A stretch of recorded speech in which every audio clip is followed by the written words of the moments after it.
விஜய் அவர்களை டெல்லிக்கு அழைக்க வேண்டிய அவசியமே கிடையாது. எல்லா படத்துக்குமே ரிலீஸ் டேட் அனௌன்ஸ் பண்ணிட்டு தான் சிபிஎஃப்சிக்கு போகிறாங்க. ஏன் பராசக்திக்கும் அப்படி தான் பண்ணாங்க. ஒரு சென்சார் போர்டுக்கு இவ்வளோ பெரிய பவர்ஸ்லாம் கிடையாது. ஒரு படத்தை ஸ்டாப் பண்ணுறதுக்கு இவங்க சாலிசிட்டர் ஜெனரலெல்லாம் கூப்பிட்டு வராங்கன்னா அப்போ இது அரசியல் அழுத்தமாக தான் பார்க்கப்படுது. இப்போ நாம் பேசுகிற நேரத்தில் 5 மணி நேரம் ஆச்சு ராகுல் காந்தி ட்வீட் பண்ணி, இன்னமும் அதுக்கு ரிப்ளை வரல. அப்போ நாளைக்கு நீங்கள் இப்படியே உங்களுக்கு சப்போர்ட் பண்ணுறவங்களுக்கு கூட நீங்கள் ரிப்ளை பண்ணாமல் ஒரு தேங்க்யூ சொல்லாமல் அவங்களோட நிற்காமல் இருந்தீங்கன்னா நாளைக்கு உங்களை யார் நம்புவா? படம் வரலங்கிறதுனால தான் அதை பற்றி பேசுகிறோம்.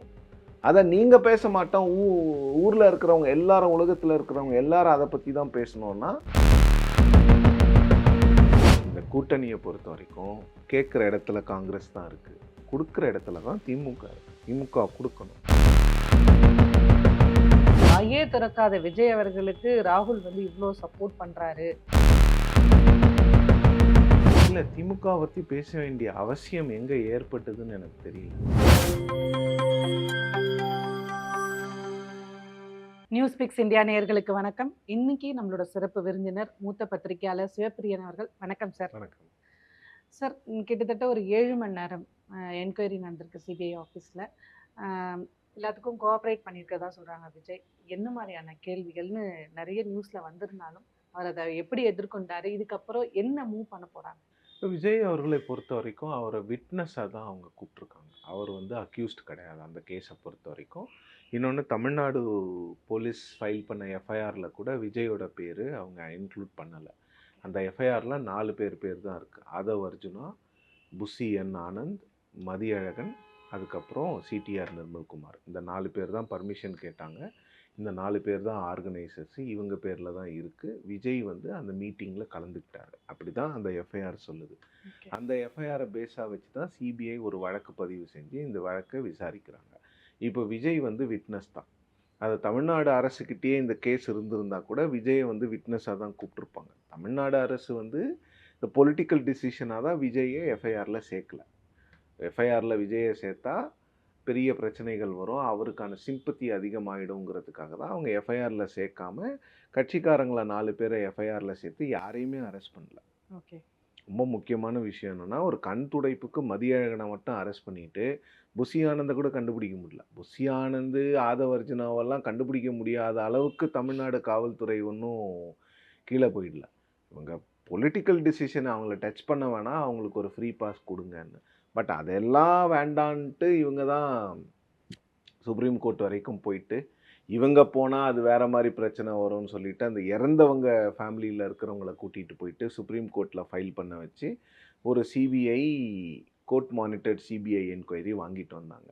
இப்போ சிக்கல் எங்கே இருக்குதுன்னு பார்த்தீங்கன்னா, இதில் பெருசாக சிக்கல் ஆக்சுவலாக க்ரியேட் பண்ணுறது தான். சிபிஐ க்ரியேட் பண்ணுறாங்க. விஜய் அவர்களை டெல்லிக்கு அழைக்க வேண்டிய அவசியமே கிடையாது. என்னுடைய தகவல் படி அவருக்கு ஒரு நோட் புக் கொடுத்து அந்த நோட் புக்கில் 90 கேள்வி கேட்டு அந்த கேள்விக்கு பதில் சொல்லியிருக்கிறாங்க. அப்புறம் ஒரு சில கொஷின்ஸ் கேட்டிருக்கிறாங்க. என்ன நடந்தது அங்கே, நீங்கள் எத்தனை மணிக்கு வந்தீங்க, எத்தனை மணிக்கு வரணும், எவ்வளோ நேரம் உங்களுக்கு பெர்மிஷன் கொடுத்துருந்தாங்க, மக்கள் எப்படி இருந்தாங்க, நீங்கள் வரும்போது என்ன சுச்சுவேஷன் இருந்தது, நீங்கள் பாட்டில் தூக்கி போடுறீங்க, ஏன் தூக்கி போட்டீங்க, மக்கள் உங்ககிட்ட என்ன சொன்னாங்க, என்ன மாதிரியான ஒரு சுச்சுவேஷன் நீங்கள் அங்கே பார்த்தீங்க, ஏதோ பிரச்சனை நடக்குதுன்னு தெரிஞ்ச உடனே நீங்கள் ஏன் வெளியில் போனீங்க, நீங்கள் ஏன் அங்கே இல்லைன்ற கேள்விகள் நிறைய கேட்டிருக்காங்க. இந்த கொஷினிங்கெல்லாம் விஜயோட வீட்லேயே போய் எக்ஸாமைன் பண்ணிட்டு வந்திருக்கலாம். இல்லை விஜய் அவர்களை சென்னையில் எங்கேயாவது ஒரு இடத்துல வச்சு கூட அவங்க எக்ஸாமைன் பண்ணியிருக்கலாம். இது எல்லாம் எதுவும் வேண்டான்னு சொல்லிட்டு ஒரு 90 கேள்வி அடங்கி அந்த புத்தகத்தை அவர்கிட்ட கொடுத்து நீங்கள் டிக் பண்ணுங்கன்னு சொல்கிறது, இல்லை எழுதி கொடுங்கன்னு ரிட்டன் ரெஸ்பான்ஸ் வாங்குறதுக்கு அவ்வளோ தூரம் அவரை டெல்லிக்கு வர வைக்க வேண்டிய அவசியம் கிடையாது. வர வச்சது எதுக்குன்னா, அவருக்கு ஒரு அலைச்சலை கொடுக்கணும், அவருக்கு ஒரு பொலிட்டிக்கல் மெசேஜ் கொடுக்கணும், எங்களோட நீங்கள் வாங்க, இல்லைன்னா உங்களுக்கு இந்த பிரச்சனைகள்லாம் வரும் அப்படிங்கிறதா. ஸோ சிபிஐ இந்த வழக்கில் விஜய் அவர்களிடம் நிறைய கேள்விகள் கேட்கப்பட்டதாக தான் தகவல். கிட்டத்தட்ட 7 மணி நேரம் அவர் சிபிஐ அலுவலகத்தில் இருந்திருக்கிறாரு. 4 மணிக்கு தான் லஞ்சே சாப்பிட்ருக்காரு. அதுவும் வெளியிலேருந்து கொண்டு வந்த லஞ்சு தான், அவங்க ஆர்கனைஸ் பண்ண லஞ்ச் தான் அவர் சாப்பிட்ருக்காரு. நேற்று நைட்டு அங்கே டெல்லியில் இருந்துட்டு இன்றைக்கி காலையில் கிளம்பி சென்னைக்கு வந்துட்டார். ஸோ இனிமே தான் நம்ம வெயிட் பண்ணி பார்க்கணும். அடுத்த கட்ட நகர்வு எப்படி இருக்க போகுது? இன்னொரு முறை சம்மன் பண்ணுறாங்களா? சம்மன் பண்ணுவாங்கன்னு நான் நினைக்கிறேன். இன்னொரு முறை சம்மன் பண்ணால் அப்போது என்ன மாதிரியான கேள்விகள் இருக்க போகிறது? இது வந்து சிபிஐ என்கொயரியை அந்த டைமிங் சிபிஐ என்கொயரி 12ஆம் தேதி நடக்குது. ஜனநாயகன் 9ஆம் தேதி ரிலீஸ் ஆகணும். ரிலீஸ் ஆக வேண்டிய ஜனநாயகனுக்கு 5ஆம் தேதி ஒரு முட்டுக்கட்டை வருது. அதே 5ஆம் தேதி தான் சிபிஐ சம்மனும் கொடுக்குறாங்க. ஸோ இது எல்லாத்தையும் நீங்கள் வச்சு பார்க்கும்போது இதில் வந்து அரசியல் இல்லை அப்படின்னு நீங்கள் கடந்து போக முடியாது. நீங்க சொன்ன பதில்ல வச்சு கிட்டத்தட்ட ஒரு அரசியல் நெருக்கடிக்கு திரு விஜய் அவர்களை இந்த மத்திய அரசாங்கம் கொண்டு போய் நிறுத்தியிருக்கு அப்படின்னு புரிஞ்சுக்க முடியுது. ஒண்ணு. ரெண்டாவது, இப்ப படம் ஜனநாயகன் படம் வந்து ரிலீஸ் ஆகிறது மறுபடியும் தள்ளி போற மாதிரியான ஒரு சூழல் இருக்குது. ஆஹ் இந்த படத்தை ரிலீஸ் பண்ண விடுவாங்களா, இல்லை எதற்காக இந்த படத்தை இன்னுமே கோர்ட்ல வச்சு இதை இழுத்தடிச்சுட்டே இருக்கிறாங்க, இல்லை உண்மையாவே அந்த படத்துல அந்த மாதிரியான காட்சிகள் தான் இருக்குதா, வெளியிட முடியாத அளவுக்கான அந்த படம் வந்து அவ்வளோ ஒரு மோசமான படமா? அப்படியெல்லாம் இல்லை. ம். இவங்க வந்து எல்லாரும் 4-5 பேர் பார்த்துட்டு யூஏ சர்டிஃபிகேட் கொடுக்குறோன்னு சொல்லிட்டு அதன் பிறகு கடைசி நேரத்தில் வந்து ஒரு யூ டர்ன் எடுத்து இல்லை எங்களுக்கு ஒரு மெம்பர்கிட்டேருந்து கம்ப்ளைண்ட் வந்திருக்கு, நாங்கள் இந்த படத்துக்கு சர்டிஃபிகேட் கொடுக்க மாட்டோம்னு சொன்னீங்கன்னா அப்போ அதில் ஏதோ ஒரு அரசியல் நகர்வு இருக்கிறதா தான் நான் பார்க்குறேன். நிறைய பேர் இல்லை அது சிபிஎஃப்சி வந்து ப்ரொடியூசர்ஸ் வந்து கேட்காம ரிலீஸ் டேட் அனௌன்ஸ் பண்ணிட்டாங்க அப்படின்னா எல்லா படத்துக்குமே ரிலீஸ் டேட் அனௌன்ஸ் பண்ணிட்டு தான் சிபிஎஃப்சிக்கு போகிறாங்க. ஏன் பராசக்திக்கும் அப்படி தான் பண்ணாங்க. 14ஆம் தேதின்னாங்க, அதுக்கப்புறம் கொஞ்சம் ப்ரீபோன் பண்ணாங்க. அப்படி தான் நடக்குது. ஸோ இதெல்லாம் ஏற்றுக்கொள்ளும்படியாக இல்லை. இன்னொன்று பார்த்தீங்கன்னா அந்த வேகம், சென்சார் போர்டு வந்து எவ்வளோ வேகமாக செயல்படுறாங்க அப்படிங்கிறதுல தான் இங்கே இந்த அரசியல் இருக்குமோ அப்படிங்கிற கேள்வி எழுது. 10:30 மணிக்கு வேர்டிக்ட் வருது, 10:40க்கு போகிறாங்க. 10:40க்கு தலைமை நீதிபதியினுடைய பெஞ்சுக்கு போயிட்டு இதுக்கு ஸ்டே கொடுங்க, எங்களை கேட்கவே இல்லைங்கிறாங்க. ஸ்டே கிடைக்குது. இப்போ நேற்று விஜய் அவர்களினுடைய அந்த ப்ரொடக்ஷன் ஹவுஸ் வந்து இதுக்கு போகிறேன் சுப்ரீம் கோர்ட்டுக்கு போகிறாங்கன்னொடனே இவங்க சுப்ரீம் கோர்ட்டில் போயிட்டு கேவியட் ஃபைல் பண்ணி எங்களை கேட்காம நீங்கள் எந்த ஆர்டரும் பாஸ் பண்ணக்கூடாதுங்கிறாங்க. வெறும் சென்சார் போர்டுடைய விஷயமா எனக்கு தெரியல. இதுக்கு பின்னால் பாஜகவோ இல்லை வேறு யாரோ பாஜகவினுடைய ஒரு மூத்த தலைவரோ இந்த அரசாங்கத்தில் இருக்கக்கூடிய ஒருவர் வந்து இதற்கு பின்னால் இருப்பதாக தான் பார்க்க முடிகிறது. இல்லை ஒரு சென்சார் போர்டுக்கு இவ்வளோ பெரிய பவர்ஸ்லாம் கிடையாது. ஒரு படத்தை ஸ்டாப் பண்ணுறதுக்கு இவங்க சாலிசிட்டர் ஜெனரலெல்லாம் கூப்பிட்டு வராங்கன்னா அப்போ இது வந்து அரசியல் அழுத்தமாக தான் பார்க்கப்படுது. நீங்க சொல்றத பார்த்தா கிட்டத்தட்ட ஒரு த்ரெட்டனிங் மாதிரி தான் இருக்கு. ஒரு டெமோக்ராட்டிக் கண்ட்ரில யார் வேணும்னாலும் எந்த பதவிக்காக குறிப்பா அரசியலுக்கு வரலாம், என்ன வேணாலும் பண்ணலாம் அப்படிங்கிற ஒரு அடிப்படை அரசியல் சுதந்திரம் வந்து இந்தியால இருக்கு. அப்படி இருக்கிற ஒரு நாட்டுல விஜய் மாதிரி ஒரு உச்சபட்ச நடிகர், கிட்டத்தட்ட நிறைய கிரௌடு வச்சிருக்கிற ஒரு அரசியல்வாதியா தன்னை முன்னிறுத்திக்கிற விஜய்க்கு இவ்வளோ பெரிய நெருக்கடியை வந்து தொடர்ந்து வந்து மத்திய அரசு கொடுக்குது. இதை தமிழ்நாடு முதலமைச்சரும் கண்டிச்சிருக்கிறாங்க. இந்த மாதிரியான நடவடிக்கை இன்னைக்கு ராகுல் காந்தியும் வந்து இது தமிழக கலாச்சாரத்துக்கே வந்து ஒரு த்ரெட்டனிங் மாதிரி இருக்குது அப்படிங்கிற மாதிரியான சொல்லியிருக்கிறாங்க. இப்படி எல்லாரும் தெரிவிச்சாலும் கூட இது எந்த இடத்துக்கு போய் நிற்கும்? இல்லை அந்த படம் என்ன ஆக போகுதுன்னு தெரியல. சுப்ரீம் கோர்ட்டில் ஏதாவது ஒரு ஆர்டர் ரிலீஸ் வந்து ஆகாதா? இல்லை படம் ரிலீஸ் ஆகணும், ரிலீஸ் ஆகி தான் ஆகணும். இல்லைன்னா ப்ரொடியூசருக்கு வந்து 500 கோடி சாதாரண பணம் கிடையாது. இப்போ என்ன ஆகுன்னா சுப்ரீம் கோர்ட்டுக்கு போகணும். சுப்ரீம் கோர்ட்டில் ஒரு ஆர்டர் வந்துருச்சுன்னா ஓகே, அப்படி இல்லைன்னா இவங்க திருப்பி ரிவைசிங் கமிட்டிக்கு தான் போகணும். இல்லை ஒருவேளை சுப்ரீம் கோர்ட் வந்து ஹைகோர்ட்டில் வச்சுருக்கிறீங்க, போங்க ஹைகோர்ட்டுக்கே திருப்பி போங்கன்னா ஹைகோர்ட் எப்போ டிஸ்போஸ் பண்ணுதோ அப்போ தான். அது அந்த படம் எப்போ வெளிவருங்கிறத நாம் நிச்சயமாக சொல்லவே முடியாது. ஏன்னா கோர்ட்டுக்கு போயிடுச்சுன்னும் போது உங்களுக்கு ஒன்று இமீடியட்டாக ஒரு ரிலீஃபும் கிடைக்கலாம், அப்படி இல்லைன்னா ரிலீஃப் இல்லாமல் கூட இருக்கலாம். ஓகே, எல்லாத்துக்குமே வாய்ப்பு இருக்குது. கோர்ட்டுக்குன்னு போயிட்ட பிறகு நீங்கள் எந்த ஒரு டைம் லைனையும் கொடுக்க முடியாது. நீங்க சொல்றது மாதிரி இது எப்ப ரிலீஸ் ஆகும் அப்படின்னு தெரியாதது ஒரு கேள்விக்குறினா, விஜயோட ரசிகர்கள் வந்து உலகம் பூராவும் இருக்காங்க, இந்தியா முழுக்கும் இருக்கிறாங்க. ஒரு பெரிய எதிர்பார்ப்பை உருவாக்கிய படம் தான் ஜனநாயகன்.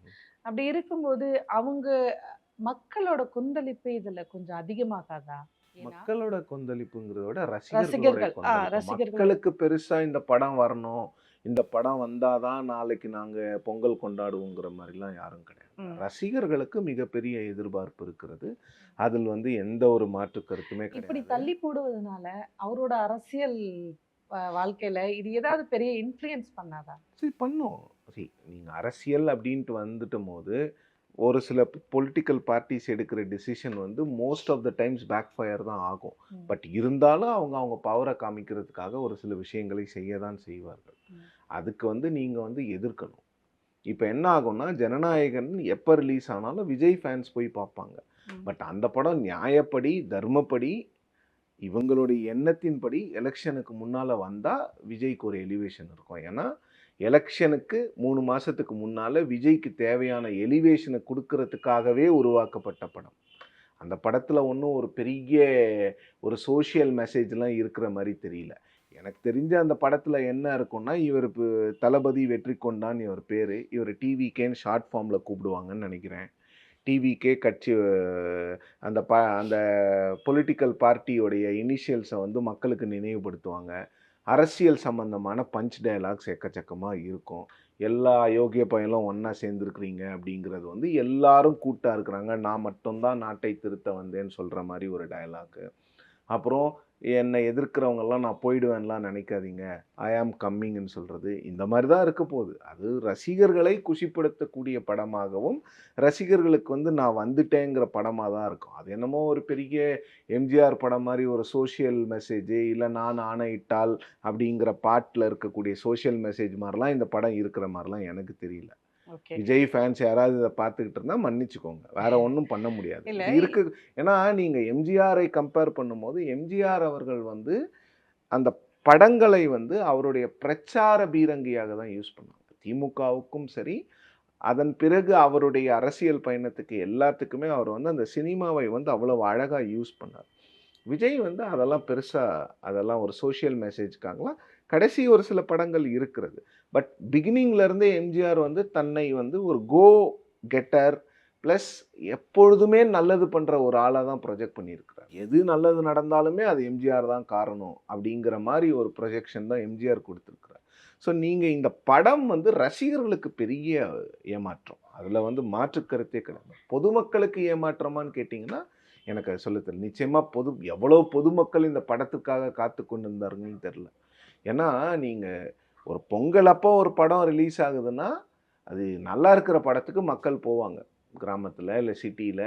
ஏன்னா 3 நாள் 4 நாள் லீவ் வரும்போது 4 நாளும் வீட்லேயே இருக்க முடியாது. ஸோ அதனால தான் முன்னெல்லாம் பார்த்தீங்கன்னா பொங்கலுக்கு ஒரு 5 படம் 6 படம் வரும். ஒரு நாளைக்கு 2 ஷோக்கு இந்த படத்துக்கு போகலாம் அந்த படத்துக்கு போகலாங்கிறது தான் ஒரு செமி அர்பன் செமி ரூரல் ஏரியாஸில் இருக்கக்கூடிய ஒரு மனநிலை. இப்போ என்ன ஆகுதுன்னா, விஜய் படம் வரப்போ வேறு யார் படமே வரக்கூடாதுன்னு அவங்க ரசிகர்கள் சொல்கிறாங்க. அவருக்கு வந்து கடைசி அது வந்து ஃபேர்வெல் படம், அதனால் அவருக்கு நீங்கள் யாருமே ரிலீஸ் பண்ணக்கூடாது. ஒரு ஒரு ஒரு கமர்ஷியல் வேர்ல்டில் அதெல்லாம் பண்ணவே முடியாது. At the end of the day நான் சொன்ன மாதிரி அது துட்டு தான். நீங்கள் படம் நல்லா இருந்தால் ஓடப்போகுது. இப்போ பராசக்திக்கு இவ்வளோ பில்டப் கொடுத்தாங்க. பராசக்தி உண்மையிலே படம் ஓடுதா இல்லையான்னு யாருக்கும் தெரியல. ஏன்னா ஓடுதுன்னு ஒரு குரூப் சொல்கிறாங்க, ஓடலைன்னு இன்னொரு குரூப் சொல்கிறாங்க. ஓடுதுன்னு சொல்கிறவங்க திமுகவை ஆதரிக்கிறவங்க, ஓடலைன்னு சொல்கிறவங்க அந்த படத்து மூலமாகவோ இல்லை பொலிட்டிக்கலாக திமுகவை எதிர்க்கிறவங்க. அவ்வளவுதான். அப்படி தான் ஜனநாயகனும் அப்படி தான் இருந்திருக்கும். சரி, நீங்கள் பாலிட்டிக்ஸ்க்கு வந்துட்ட பிறகு உங்களுக்கு ஏற்கனவே இருந்த அந்த கம்ப்ளீட் ஃபேண்டம் இருக்கும்னு சொல்ல முடியாது. ஏன்னா உங்களுடைய வார்த்தைகள் உங்களுடைய பேச்சுகள் எல்லாமே அரசியலாக தான் பார்க்கப்படும். ஏன்னா உங்களோட ரசிகர்களாக இருக்கும் வரை அவர் ரசிகர்கள். நீங்கள் கட்சி ஆரம்பிச்சிட்ட பிறகு அவங்க வேற கட்சியில் இருக்கிறவங்க ரசிகர்களாக இருந்தால் அவங்க மாறிடுவாங்க. அவ்வளோ நெருக்கடியை கொடுக்குறாங்க. ராகுல் காந்தி மாதிரியான பெரிய தலைவரே வந்து இந்த படத்துக்காக சப்போர்ட் பண்ணி பேசுறாரு அப்படின்னும் போது எந்த இடத்துலையுமே திரு விஜய் அவர்களோ விஜய் சார்ந்தவர்களோ தன்னோட உரிமை தன்னை இவ்வளவு நெருக்கடிக்கு உள்ளாக்குறாங்கன்ற விஷயத்த பொதுமக்களிடமோ இல்ல மீடியா இடமோ இல்ல எதுவுமே அவங்க வாய் திறக்காம என்ன இது என்னது இது? மக்கள் எழுச்சி அப்பதான் வரும். நாங்க எதுவும் பேசாமலே மக்கள் எங்களுக்கு சப்போர்ட் பண்றாங்க, எங்களோடு மக்கள் இருக்கிறார்கள் அப்படின்னு தான் அவங்க நினைச்சிட்டு இருக்கிறாங்க. அவங்க என்னன்னா, ரஜினி வந்து எழுச்சி கொண்டு வாங்கன்னு சொன்னாரு. இவங்க என்ன சொல்றாங்கன்னா, எழுச்சி வந்துருச்சு, அது நாங்க எதுவும் பேச வேண்டாம், மக்களா பேசுவாங்க அப்படின்னா. என்ன அவங்க சப்போர்ட்டர்ஸ்லாம் ஒரு சிலர்லாம் வந்து ஏன் பேசணும்லாம் கேட்குறாங்க. ஏன் பேசணும்? பேசி பேசி நாடு எந்த நிலைமைக்கு வந்திருக்கு தெரியுமா? பேச்சு மட்டும்தான் முக்கியமா? அப்படின்னு இப்ப நான் செயல்பட கேள்விகள் விட்டா தானே. கேட்கலாங்க. நீங்க ஒரு ஸ்டெப்பை எடுத்து இல்ல இப்ப வைக்கிறதுக்கே ஒரு தடை வந்திருக்கு இல்லையா? ராகுல் காந்தி ஜனநாயகன் படம்னு குறிப்பிட்டு பேசியிருக்காரு. இப்ப நாம பேசுற நேரத்துல 5 மணி நேரம் ஆச்சு ராகுல் காந்தி ட்வீட் பண்ணி. இன்னமும் அதுக்கு ரிப்ளை வரல. அப்ப நாளைக்கு நீங்க இப்படியே உங்களுக்கு உங்களுக்கு சப்போர்ட் பண்றவங்களுக்கு கூட நீங்க ரிப்ளை பண்ணாம, ஒரு தேங்க் யூ சொல்லாம அவங்களோட நிக்காம இருந்தீங்கன்னா, நாளைக்கு உங்கள யார் நம்புவா? அப்படின்ற ஒரு கேள்வி இருக்குல்ல. இத்தனை ஆண்டுகள் கிட்டத்தட்ட ஒரு வாரமா திரையுலகுல கமல்ஹாசன் ட்வீட் பண்ணிட்டாரு. ஒரு லெட்டரே போட்டாரு. சிம்பு பேசியிருக்கிறார். பல ஹீரோஸ் பேசியிருக்கிறாங்க. பல மியூசிக் டைரக்டர்ஸ் பேசியிருக்கிறாங்க. யாருக்குமே ஒரு தேங்க் யூ கூட இன்னும் விஜய் சொல்லல. அப்போ இந்த படம் வெளிவர்றது மட்டும்தான் உங்களோட எண்ணமா? அப்படிங்கிற ஒரு கேள்வியும் இருக்கிறது. அவங்க ஃபேன்ஸ் மட்டும்தான் பேசுறாங்க. அந்த கட்சியில இருக்கிறவங்க கூட யாரும் பேச மாட்டேங்கிறாங்க. இன்னைக்கு ஒருத்தர் பேசியிருக்கிறதா சொன்னாங்க திரு நிர்மல்குமார். நான் பார்க்கல. அவர் என்ன நான் கேள்விப்பட்டது என்னன்னா, படம் வர வரைக்கும் நாங்க அந்த படத்த பத்தி பேச மாட்டோம். ஏங்க படம் வரலங்க. வரலங்கிறதுனால தான் அத பத்தி பேசுறோம். அத நீங்க பேச மாட்டோம். ஊர்ல இருக்கிறவங்க எல்லாரும், உலகத்துல இருக்கிறவங்க எல்லாரும் அத பத்தி தான் பேசணும்னா, ஓகே. எல்லாரும் அவங்கவங்களுடைய ஜனநாயக கடமைய ஆற்றுறாங்க. உங்களுடைய கடமையை நீங்க எப்ப ஆற்றுவீங்க? அதுதான் கேள்வி விஜய் கிட்ட. தொடர்ந்து காங்கிரஸ் டிஎம்கே காங்கிரஸ் அப்படிங்கிற ஒரு விரிசல் ம். இருக்கிற மாதிரியான தோரணம் தான் கடந்த 3 மாதங்களா சமூக வலைதளங்களும் ம். செய்திகள்லயும் நம்ம பார்க்க முடியுது. திரு ராகுல் காந்தி தமிழ்நாடு கிட்டத்தட்ட கிளம்ப போறாரு. இந்த சூழ்நிலையும் அவர் முதலமைச்சரை சந்திக்கல. திமுக காங்கிரஸ் கூட்டணி எந்த நிலையில இருக்கு? தொடர்ந்து விஜய்க்கு இவ்வளோ வலுவா வாயே திறக்காத விஜய் அவர்களுக்கு ராகுல் இவ்வளோ சப்போர்ட் பண்றாரு. அப்புறம் திமுக பத்தி எதை பத்தியுமே எங்கேயுமே பேசாம இருக்காரு அப்படின்னும்போது இந்த சைலன்ஸை நம்ம எப்படி? இல்ல திமுக பத்தி பேச வேண்டிய அவசியம் எங்க ஏற்பட்டதுன்னு எனக்கு தெரியல. ம். அப்படி பார்த்தா முதலமைச்சர் கூட தான் காங்கிரஸ் பத்தி பேசாம இருக்கிறாருன்னு யாராவது கேள்வி எழுப்பலாம்ல. ம். காங்கிரஸுக்கும் திமுக உறவுல ஒரு ஒரு சுணக்கம் இருக்கிறத பார்க்க முடியுது. ம். ரொம்ப வெளிப்படையா தெரியுது. எங்கோ ஒரு இடத்துல காங்கிரஸ் ஆட்சி அதிகாரத்தில் பங்குன்னு கேட்கும்போது, அது திமுகவுக்கு அது இனிப்பா இல்ல அவங்க காதுகளுக்கு. அது ரொம்ப வெளிப்படையா தெரியுது. அத வெளிப்படையா 2 கட்சிகளுமே சொல்றாங்க. இவங்க வேணுங்கிறாங்க, அவங்க இல்லைங்கிறாங்க. இந்த கூட்டணிய பொறுத்தவரைக்கும் கேட்கிற இடத்துல காங்கிரஸ் தான் இருக்கு. குடுக்குற இடத்துல தான் திமுக இருக்கு. திமுக குடுக்கணும். காங்கிரஸா சி காங்கிரஸ்க்கு இன்னொன்னு என்னன்னா, அவங்க ஒரு நம்பர் ஆஃப் சீட்ஸ் கேட்டிருக்காங்க திமுக கிட்ட. திமுகவுக்கு அது ஒரு ஷாக்கு. அவங்க என்னன்னா, நாங்க இன்னும் கமிட்டி போடல. நாங்க கமிட்டி போட்ட பிறகு உங்கள கூப்பிடுறோம் பேசுங்கன்னாங்க. இவங்க ஒரு டெட்லைன் குடுத்துட்டு வந்திருக்காங்க. அந்த டெட்லைன்லாம் திமுகவுக்கு புடிக்கல. நீங்க என்ன எங்களுக்கு டெட்லைன் குடுக்குறதுன்னு. ஸோ ஒரு ஈகோ இஷ்யூ மாரி போயிட்டு இருக்குது. அவங்க தை பொறந்த பிறகு திமுக அந்த கமிட்டிய ஃபார்ம் பண்ணுவாங்க. ஃபார்ம் பண்ணி காங்கிரஸ கூப்பிடுவாங்க. காங்கிரஸ்லேருந்து பேசுவாங்க. அவங்க கேட்குற நம்பர் இவங்க குடுக்க மாட்டாங்க. இவங்க குடுக்குற நம்பர் அவங்க வாங்கிக்க மாட்டாங்க. இது பிரச்சனை பிப்ரவரி வரைக்கும் போயிட்டே தான் இருக்கும். அப்புறம் ஏப்ரல்ல எலெக்ஷன் வந்துரும். ராகுல் காந்தியும் ஸ்டாலினும் பேசுவாங்க ஃபோன்ல. ஏதாவது ஒரு நம்பர முடிவு பண்ணிட்டு கூட்டணி முடிவாகும். இப்படி தான் ஆகும். அப்படி இல்ல காங்கிரஸ் உண்மையிலே தாவேகாவிடம் போறாங்களா இல்லையா அப்படின்றத எனக்கு அதுல பெரிய ஒரு டெவலப்மெண்ட் இருக்கும்னு தெரியல. ஏன்னா ஒரு அலையன்ஸ் கடைசி நேரத்துல ஒரு 20 வருஷம் அலையன்ஸை நீங்க பிரேக் பண்ணிட்டு இன்னொருத்தரோட போனீங்கன்னா, இது தமிழ்நாட்டோட முடியிற விஷயம் கிடையாது. காங்கிரஸ்ங்கிறது ஒரு தேசிய கட்சி. நாளைக்கு நீங்க பாஜகவ பாராளுமன்றத்துல எதிர்க்கணும்னா, காங்கிரஸ் கிட்ட இருக்கிற 100 எம்பிஸ் மட்டும் பத்தாது. காங்கிரஸ்க்கு நிறைய எம்பிஸ் தேவை. ஸோ அப்ப திமுக போன்ற கட்சிகள்லாம் உங்கள நம்பணும்னா, நீங்க நம்புற அளவுக்கு நீங்க நடந்துக்கணுன்றது தான் காங்கிரஸில் இருக்கக்கூடியவர்களே சொல்றது. இல்ல இன்னொரு விஷயம் என்னன்னா, காங்கிரஸ் திமுக கூட்டணி அப்படிங்கிறதெல்லாம் மீறி இப்போ 18ஆம் தேதி காங்கிரஸ் கட்சி ஒரு கூட்டத்தை கூட்டியிருக்கிறார்கள். எந்தெந்த மாநிலத்தில் தேர்தல் நடக்கிறதோ அந்த மாநில தலைவர்களோடு ஒரு கலந்துரையாடல். அன்னைக்கு ஒரு கிளாரிட்டி தெரிஞ்சிடும். 18ஆம் தேதிக்கு ராகுல் காந்திக்கும் கர்கேக்கும் என்ன மைண்டில் ஓடிட்டு இருக்கு. ஏன்னா தமிழ்நாட்டில் இருக்கக்கூடிய எம்பி எம்எல்ஏக்கெல்லாம் முக்கிய தலைவர்கள்லாம் அதில் கலந்துப்பாங்க. அந்த கூட்டத்தில் அவங்க பேசுவாங்க. திமுக கூட்டணி வேணுங்கிறவங்க திமுக கூட்டணி வேணும்பாங்க. தாவேகாவோட போகணும்னு எத்தனை எம்பி எத்தனை எம்எல்ஏ சொல்கிறாங்கங்கிறது அன்றைக்கி தெரிஞ்சிடும். அது யாரும் பெருசாக இல்லைங்கிறது தான் எனக்கு தெரிஞ்ச தகவல். ஓகே. அங்க எம்பிங்களை பொறுத்த வரைக்கும் அவங்க சொல்றது என்னன்னா, திமுக கிட்ட பேசி அதிக சீட் வாங்குங்க. எங்களுக்கு வந்து இப்போ எல்லாரும் மாணிக் தாகூரை பத்தி விவாதிக்கிறோம். அதே மாணிக் தாகூர் முதலமைச்சர் ஸ்டாலின் 2வது முறையா வரணும். ஆனா எங்களுக்கு ஆட்சியில பங்கு வேணும்னு தான் கேட்குறாங்க. அதை மறந்துடுறோம் எல்லாரும். அவங்க யாருமே வந்து டிவிகேக்கு போகணும்னு இன்னும் காங்கிரஸ்ல இருக்கக்கூடிய எம்பி யாருமே சொல்லல. எங்க தொண்டர்கள் சொல்றாங்கங்கிறாங்க. அந்த கட்சியில தொண்டர்கள் இருக்கிறாங்களா இல்லையான்னு அங்க இருக்கிறவங்களுக்கு தான் தெரியும். நமக்கு தெரியாது. ஓ! அது அது வந்து ஒரு பிரஷர் டாக்டிக்ஸ் தான். ஓகே. திமுகவுக்கு ஒரு மெசேஜ் குடுக்குறாங்க. எங்களுக்கு ஒரு ஆப்ஷன் இருக்கு. அது உண்மையிலே ஆப்ஷனா இல்லையான்னு காங்கிரஸுக்கும் தெரியும். காங்கிரஸை விட திமுகவுக்கும் தெரியும். இது எல்லா கட்சிகளுக்கும் நடக்கும். ஏன்னா காங்கிரஸ் போன்ற கட்சிகள்லாம் இந்த டைம்ல தான் அவங்க ஒரு ஸ்டாண்ட் எடுக்க முடியும். இப்படியெல்லாம் நடந்தா தான் நாமளும் அவங்கள பத்தி டிஸ்கஸ் பண்ணுவோம். இல்லைன்னா நாம டிஸ்கஸ் பண்ண மாட்டோம். கூட்டணியில இருக்கிறோம். இப்ப விசிகாவ யாராவது டிஸ்கஸ் பண்றோமா? லெஃப்ட்ட யாராவது பண்றோமா? ஏன்னா அவங்க தான் கூட்டணியில இருக்கிறாங்களே. இருக்கிறவங்கள பத்தி ஏன் பேச போறீங்க? போயிடுவோம்னு சொல்லிட்டு இருக்கிறவங்கள தானே பேசணும். சார், அப்படிதான் மக்கள் அது. பிரச்சனைகளை காங்கிரஸ் தொடர்ந்து களத்துல பேசிட்டு இருந்தா கட்டாயம் மீடியாக்கள் வந்து பேசி தானே சார் இல்ல இருக்காங்க. அது அது நீங்க அவங்க மக்கள் பிரச்சனை இல்ல. அவங்க கட்சி பிரச்சனையே பேசுறது கிடையாது. நீங்க மக்கள் பிரச்சனைக்கு போயிட்டீங்க. அவங்க கட்சி பிரச்சனையே அவங்க பேசுறது கிடையாது. ஓகே.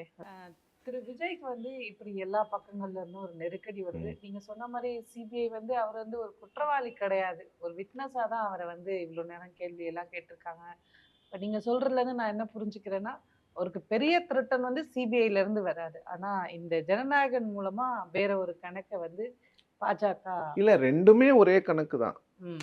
எங்க கிட்ட இருக்கிற ஏஜென்சிஸ் அதுதான் வச்சு இந்த நாங்க என்ன நெருக்கடி. பிரஷர் குடுக்குறோமோ, நாங்க அத குடுத்துக்கிட்டே இருப்போம். ஓகே. நீங்க முடிவு இந்த பண்ணிக்கோங்க. நெருக்கடிய அவரால சந்திச்சு தனியா நிக்க முடியுமா? இல்ல பாஜகவோட ஒரு கூட்டணிக்கு போவாரா? இல்ல எனக்கு தெரிஞ்சு விஜய் அந்த நெருக்கடிக்கு ஈல்ட் ஆக மாட்டாருன்னு நான் நினைக்கிறேன். ஏன்னா அவரோட பொலிட்டிக்கல் ஃபியூச்சர் நல்லா இருக்கணும்னு அவர் நினைச்சாருன்னா, இந்த சண்டைய அவர் செஞ்சு தான் ஆகணும்.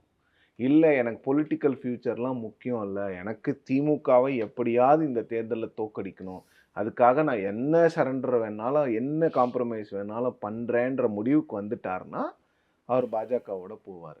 பட் அந்த முடிவுக்கு வர்ற மாரி எனக்கு தெரியல. அவருக்கு வந்து திமுகவை தோற்கடிப்பதும் முக்கியம். தனக்கு ஒரு எதிர்காலம் இருக்கணும். இப்போ லைக் அவர் என்டிஏக்கு போறாருன்னா, இருக்கக்கூடிய 10 கட்சியில அவர் ஒரு கட்சி. அவ்வளவுதான். அதுல விஜய்க்கு எந்த பலனுமே கிடையாது. மாறா விஜயோட பேரை வச்சு அந்த கூட்டணி ஆட்சிக்கு வரலாம். நான் அதை இல்லைன்னு மறுக்கல. அதனால விஜய்க்கு என்ன பயன்? விஜய் முதலமைச்சர் ஆக போறாரா? இல்ல தாவேகா கட்சி வளரப் போதா? இல்ல தாவேகாவுக்கு ஏதாவது அதனால பயன் இருக்குதா? எதுவுமே கிடையாது. ஸோ அதனால விஜய் அவர்கள் வந்து இன்னொன்னு மக்கள் அவர் மீது வைத்திருந்த நம்பிக்கை முற்றிலுமா அந்த விஷயம் வந்து எடுத்துரும். ஓகே. நீங்க நான் தனியா நான் ஒரு மாற்றத்தை கொடுக்குறேன்னு வரீங்க. 2 கட்சிகளுமே சரியில்லைன்னு சொல்றீங்க. நான் மாற்றத்தை கொடுக்குறேன்னு சொல்றீங்க. பல மக்கள் உங்களை எதிர்பார்க்குறாங்க. நான் பாஜகவை எதிர்ப்பேன்னு சொல்றீங்க. பாஜக என்னுடைய கொள்கை எதிரின்னு சொல்றீங்க. அதன் பிறகு அவங்களோட நீங்க கூட்டணிக்கு போனீங்கன்னா என்ன? அத மக்கள் ஏத்துக்க மாட்டாங்க. அது விஜய்க்கு வந்து பொலிட்டிக்கல் ஃபியூச்சர் ரொம்ப முக்கியம்னு நினைச்சாருன்னா, நிச்சயமா அவர் ஈல்ட் ஆக மாட்டார். ஓகே. ஈல்ட் ஆகாம அவர் கொஞ்சம் ஃபைட் பண்ணார். சண்டை செய்யணுங்க. சண்டை செஞ்சா தானே. ஓகே. நன்றி சார். நன்றி.